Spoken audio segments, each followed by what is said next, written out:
Welcome to the podcast from Morningstar UK, the leading provider of independent investment research. This week, we take a look at how the financial world is looking 10 years on from the global financial crisis.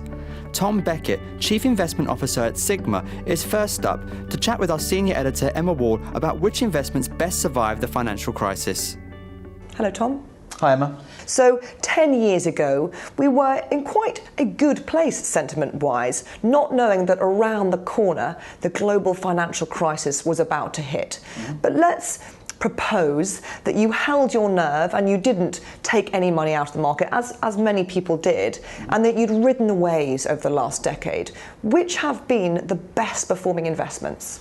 Yeah, I mean, I think if you'd have just stuck with the positions that you had in 2007, you'd almost certainly not be sitting here, you'd have been fired, because there was such a big drop in asset prices in 2008 and the start of 2009 that if you were savvy enough to do anything, you probably sold when assets looked expensive in 2007, then bought them back cheaper 18 months to 2 years later. Now, not everyone did that, and in fact, one has to admit that with your investment strategy, you still held on to assets throughout that period that probably dropped significantly in value.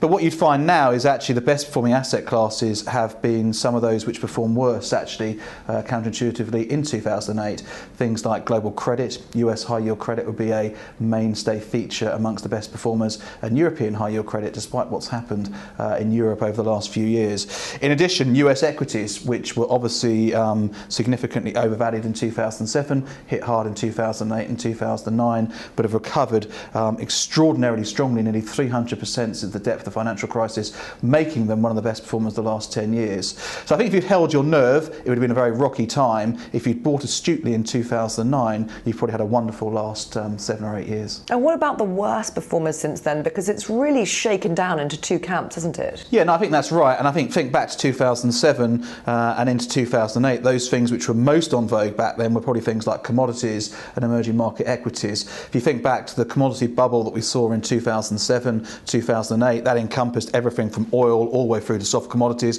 because China was going to buy the world and they wanted exactly the lives that we had, and those things might well be true, but it took longer for those trends to play out. They obviously had an incredibly poor time in 2008, recovered somewhat until 2011, and then have struggled ever since then. So commodities are probably amongst the worst performers. Emerging market equities are symptomatic of the high levels of volatility we've seen in the last decade, very much on vogue, absolutely hated, absolutely on vogue, and for the last few years until the start of 2016 hated once again. But they'd be towards the bottom on a passive basis of those things which have done badly in the last 10 years. And contrary to the massive amounts of enthusiasm and I think the complacency towards European equities we're seeing now, European equities were very much in the doldrums by the end of 2015 and now started to recover. But I think they'd be bringing up the rear of the equity markets that we've seen in the last decade. So I think most assets have performed pretty well in the last 10 years.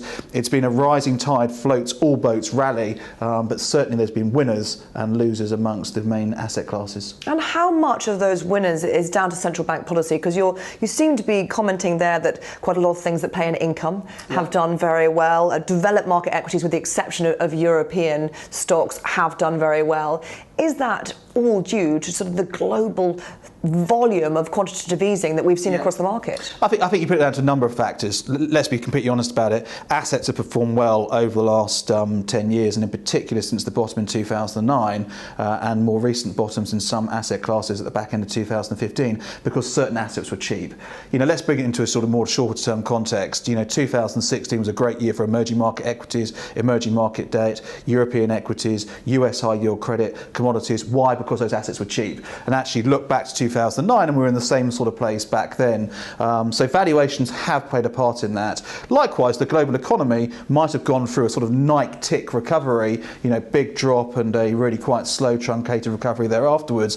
But the economic conditions have been getting better. But I think you quite astutely pinpointed the main culprit or the main positive driver behind the returns of the last few years, and it's undoubtedly been the aggressive and hyperactive activities taken place by the central bankers around the world, who've inflated most asset prices, all the way from financial assets to, I would say, things like footballers' prices, through pumping the economy with loads and loads of cheap debt and really trying to cure the global financial crisis's worst ills, the debt bubble, with yet more debt. And I think that's the thing which would make me most worried at this point in time about the outlook. Many assets have been inflated because of the central bankers, and really the whole free market equilibrium of trying to find an asset market's right price has been distorted by their actions. So no small part, it's been down to the central bankers. And now that they are unwinding that, or indeed promising to unwind that, does that mean that we will see a reverse in fortunes? I think we've already started to see it. You mentioned that European equities have started to come back into favour and indeed rise in value. You've mentioned emerging markets over the last year have started to do the same. Yeah.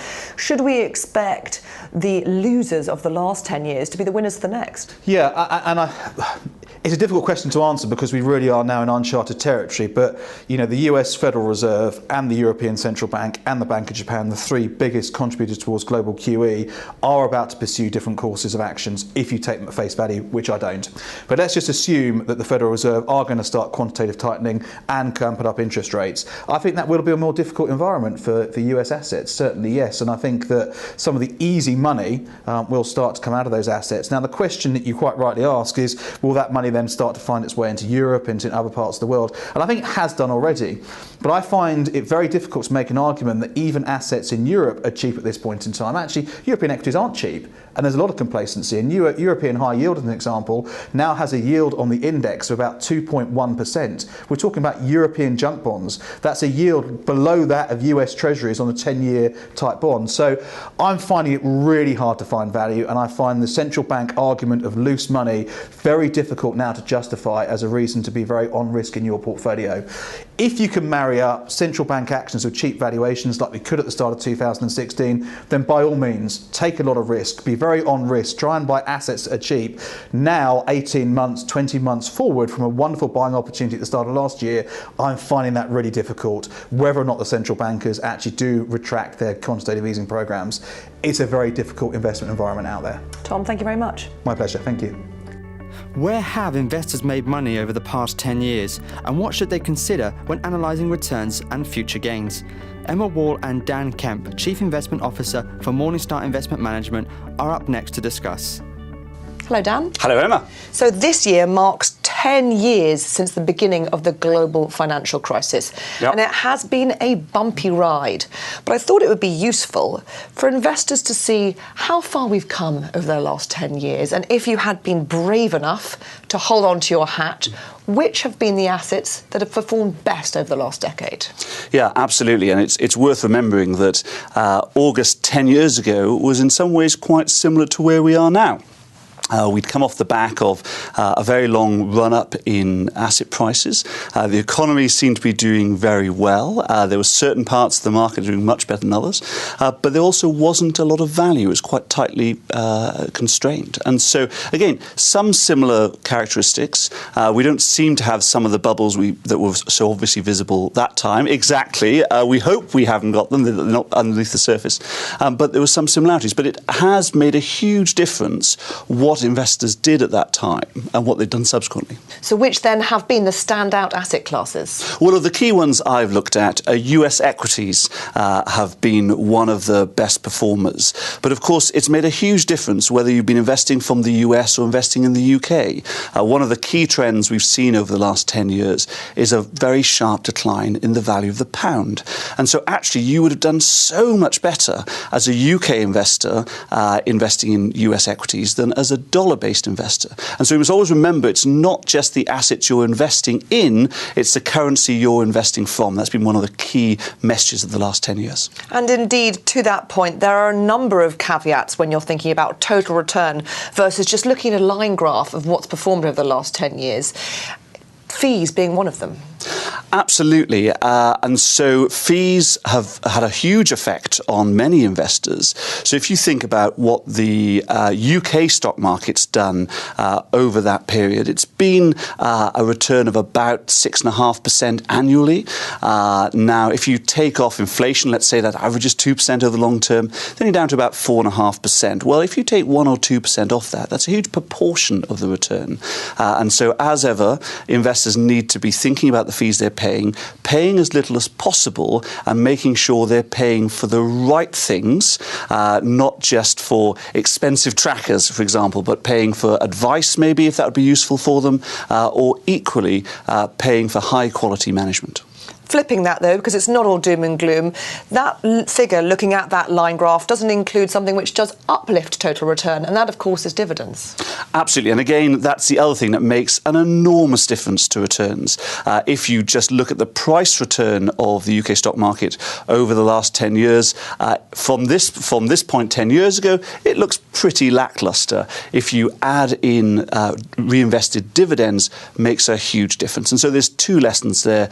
The first is that you must think about making sure you're getting the dividends. That's not always the case with all investments. But equally, if you're an income investor, then the outcome for your capital may be very different if you're then using those dividends to spend. So dividends, as we know this from very long-term studies, make a huge difference and need to be one of the key considerations for any investor. Of course, it is worth noting that this is a backward-looking conversation. And say you have been lucky enough to be a UK investor investing in US stock market over the last 10 years, and you have done incredibly well for that investment. This can't continue forever, can it? No, absolutely right. And remember, we had huge drawdowns along the way. So whether you were invested in UK equities, US equities, emerging market equities, you'd have seen very significant falls and incredible returns from the bottom. And so when we're in a situation as we are now, when prices look high and not many assets appear to offer good value, then it's really important to remember that we may have similar declines in the future. The markets do go up and down. If you're a long-term investor, the last 10 years have taught us that you get a reasonable return, but you get a phenomenal return if you're able to invest when everyone else is scared. So again, look for good opportunities, look for unpopular assets, rather than simply going after the most trendy investment. Dan, thank you very much. What will cause the next recession? A decade on from the beginning of the global financial crisis, Emma Ward talks to Edward Smith, head of Asset Allocation Research at Rathbones, about what may cause the next downturn. Hello, Ed. Hello, Emma. So cast your mind back to 2007. A lot has happened since then, both from an economic level, from a central bank level, and indeed from an asset price level. So how far have we come?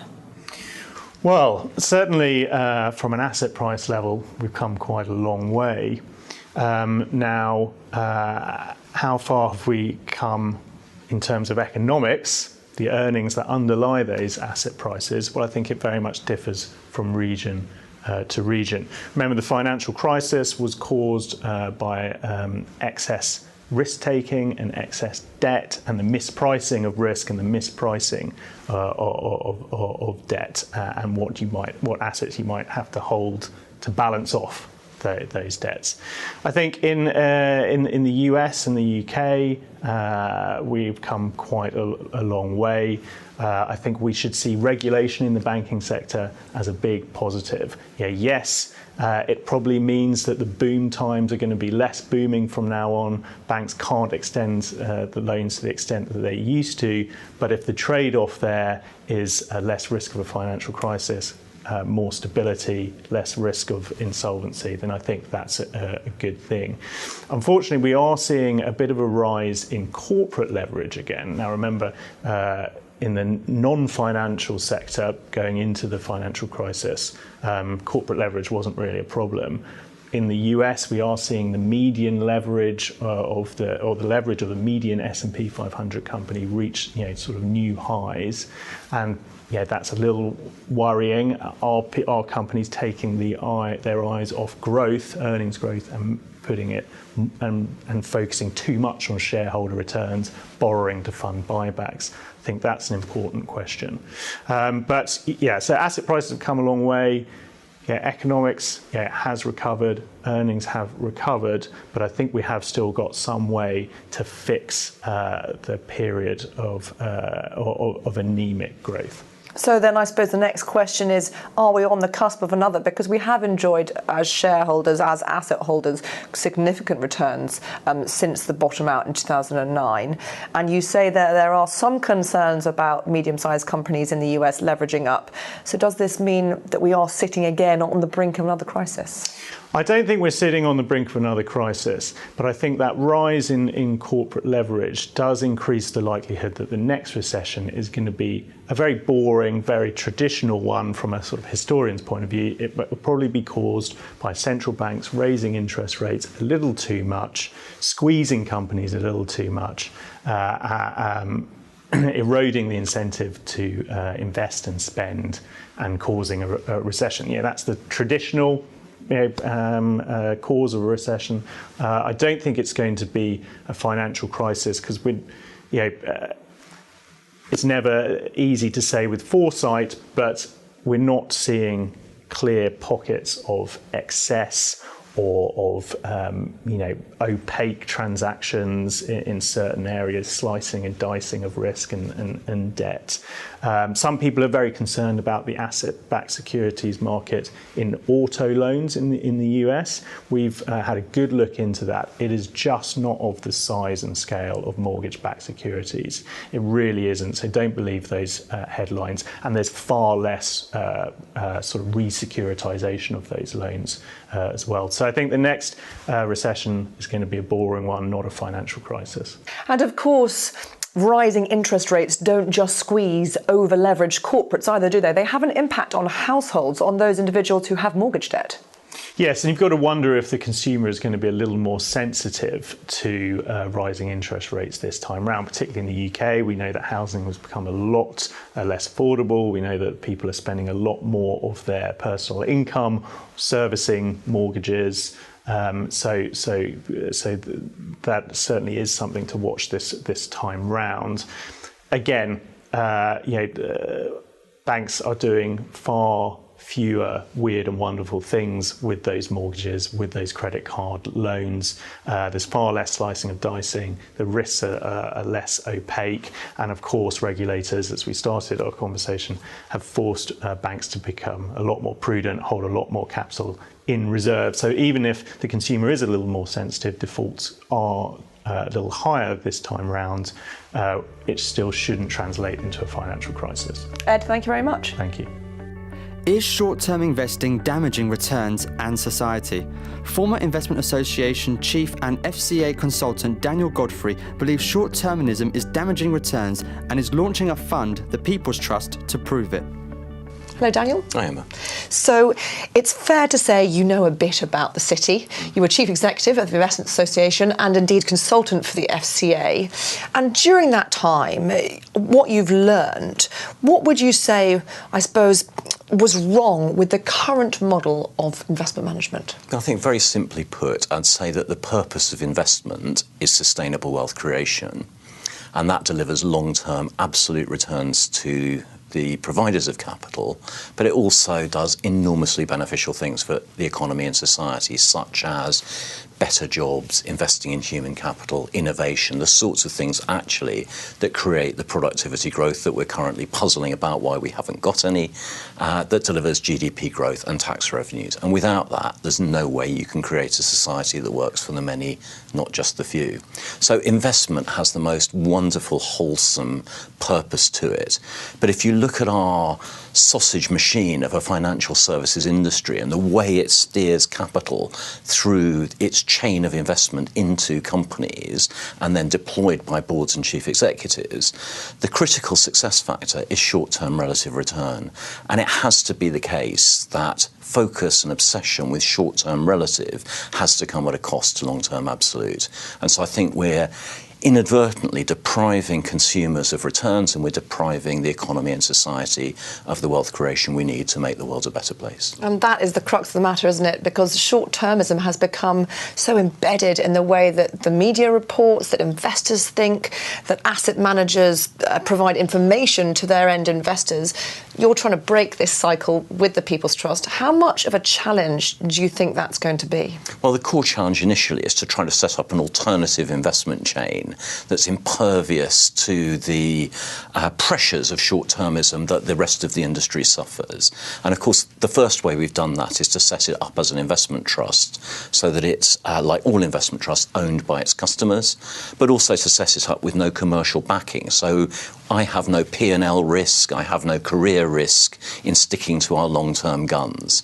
Then it's really all about, can we encourage consumers, including institutions and intermediaries, to understand and act on the really rational assumption that if we can identify companies that are capable of compounding returns over the long term through sustainable, responsible behaviour, then over long periods of time, if you're patient, you should achieve better returns and with less risk and a better impact on society. And that's a very compelling proposition. I regard it a bit like food, where we're all hardwired to like sugar. But we're quite capable of understanding that, in fact, if all we did was eat sugar, we'd all have diabetes and die very quickly. So I think we need, as an industry, to convince consumers, intermediaries, institutions that 5 a day is better for us than sugar. And what has the response so far been? Because it sounds like an admirable philosophy, but surely if it was that easy, people would already be doing it. They'd be going for those long-term sustainable returns. Well, I think the problem is that we actually have perverse incentives inside our system in a very, very tightly bound investment chain, which means that no link in the chain actually has the power to break it or transform it for themselves. And so in a sense, it's everybody's fault. And so also in a sense, it's nobody's fault. So I think actually what we need is something that can step outside it. I'm finding that there's been a fantastic response both from people in the industry and from consumers. I mean, after all, we have 2,500 founders who've crowdsourced the setup costs for the People's Trust without getting any investment in return, simply because they like the idea. So I think what's yet to be proven, of course, is will they stick the course? Or as I put it to them, when we hit turbulence, you need to put on your seatbelt, not your parachute. All the evidence is that investors lose money by trying to make timing decisions. So to stick with these great companies over long periods of time and do the one thing really that asset managers can add value in, which I think is stewardship rather than hunting for beta. Rather than hunting for alpha. So let's make beta better at the companies we're in. Let's make the index better and everyone wins. Daniel, thank you very much. Thank you. How do you make money when market volatility rises? Oyster Continental European Selection Fund Manager Mike Clements discusses how he's preparing his portfolio for a rise in market volatility. Hello, Mike. Good morning. So firstly, I should congratulate you on your strong performance, 25% last year, 13% year to date. Thank you. What has driven that outperformance? Well, there's been a number of things, I think. I mean, firstly, in the Continental European Selection Fund, of course, we're buying European companies, ex-UK. So these are European assets, and with the weakness of the pound, that's driven the overall market up in sterling terms. But if you step back and just look at where the European stock market is, it's in a good place. The European market is strong, and that's because the European economy is strong. If you look at the GDP forecast, you look at unemployment indicators, they're not fantastic, but they're not a disaster anyway, and they're going in the right direction. That, coupled with the fact that some of the political risks we saw probably 12 to 18 months ago have receded, I think has led to the market going higher. And how much of it is just down to the sentiment of investors thinking, you know what, this isn't the US, European market, with the US looking toppy, let's take our money out of there and put it into Europe? Yeah, there's some of that. If you look at the fund flow data, there's money starting to come back into European equities. Now, of course, a lot of that's going to passive and into ETFs, and that's fine. But also active managers such as myself have seen inflows as well. And that's starting to drive the market. And we agree with that. The European market's a good place to invest. On a long-term view, valuations are reasonable and the quality of the companies you get are good. And I suppose the next question would be fantastic for those people who've been invested with you for the last 18 months. They've seen the benefit of those factors you've just talked about. What about looking forward? Can we expect the rally to continue both in terms of fund performance and the underlying market? Well, it's very hard to say in terms of the underlying market, but I still think there's something to go for at the market level.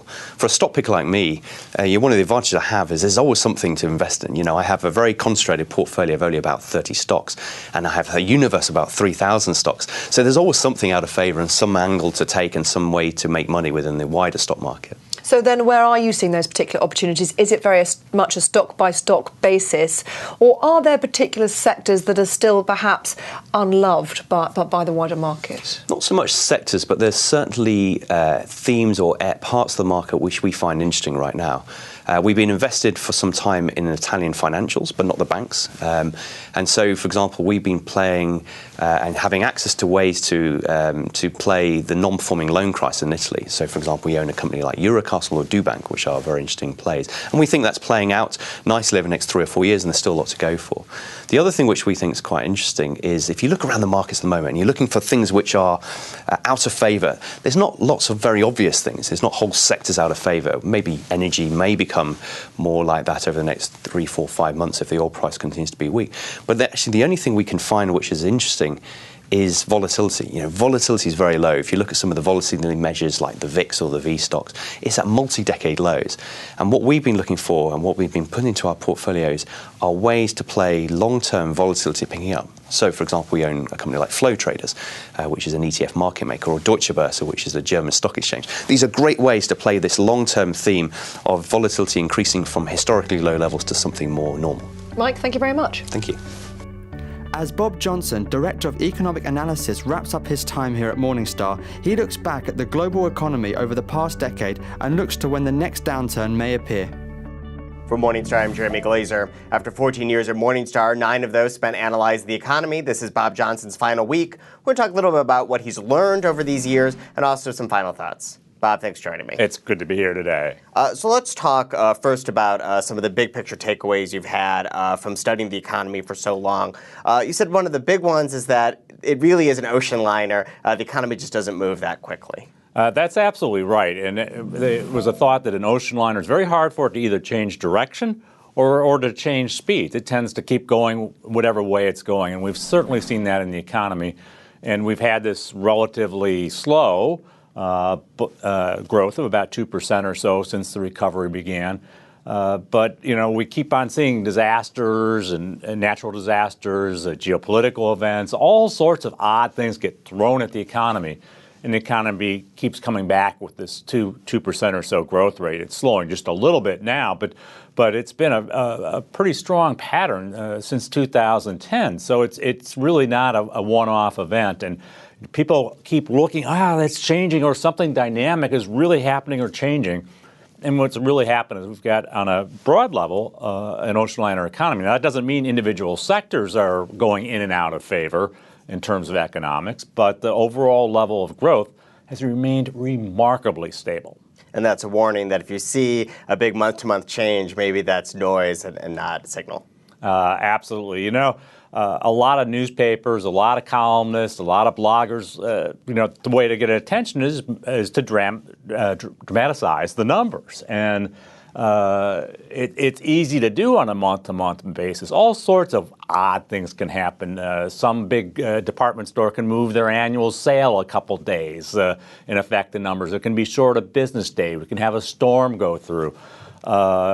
Just looking at month-to-month data is just really a very risky business. We often talk about it just because that's the vernacular that everybody uses, but we always try to come back to looking at, as we always say, year-over-year averaged, 3-month averaged growth rates. And that's really, I think, the best way to look at the data. And frankly, a lot of government agencies are now reporting the data on that very basis. So I think we've convinced a few converts to looking at the data that way. And I think that's really one of the key takeaways. If you're going to look at the data, at least look at the year-over-year data. Don't look at the month-to-month data. One of the other big things to keep in mind is demographics. You think this is behind a lot of that slow growth you just talked about?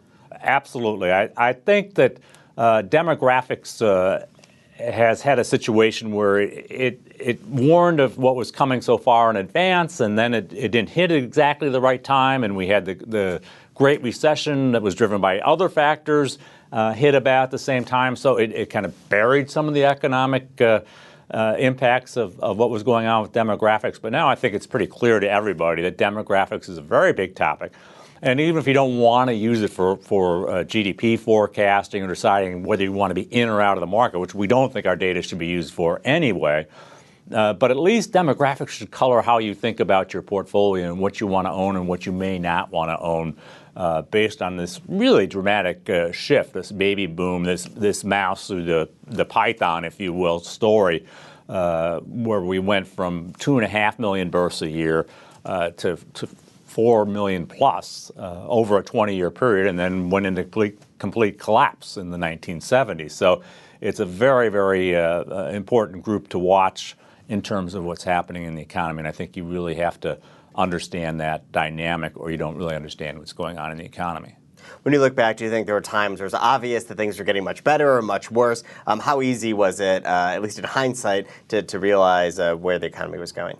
Well, I think we've always maintained the ocean line, and we've tried not to panic. I'd say probably 2 or 3 sets of times. One was in 2013-14 when they pulled some of the stimulus away, and some of the numbers were looking a little weak.